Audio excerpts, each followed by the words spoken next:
Bonjour à tous, bienvenue dans cette tribune économique organisée par la GMF, 7e édition dans ce format audiovisuel. Alors la question que l'on se pose aujourd'hui est comment gratifier ses petits-enfants, comment opérer ce saut de génération.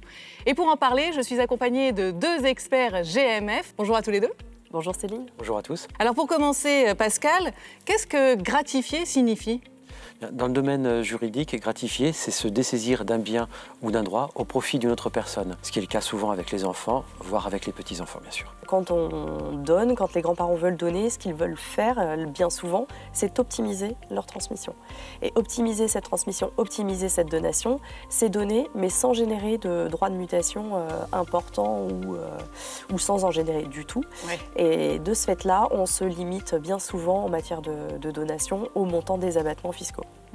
Si vous constatez que la donation de votre vivant n'est pas suffisante, eh bien vous pouvez tout à fait leur transmettre des fonds en utilisant un contrat d'assurance vie, cette fois-ci à votre nom. Elle vous permet de transmettre des fonds tout en gardant la disponibilité de l'épargne au cas où vous en auriez besoin. Bonjour à tous, ravi de vous retrouver pour cette 8e conférence organisée par la GMF, où nous allons nous interroger cette fois-ci sur cet instrument multilame, multifacette, multi-outils. Vous l'avez compris, je parle bien entendu de l'assurance vie, le véritable couteau suisse de la gestion de patrimoine. Grâce à sa clause bénéficiaire et à sa fiscalité, eh bien, ça en fait un régime particulier. On peut désigner qui on veut ?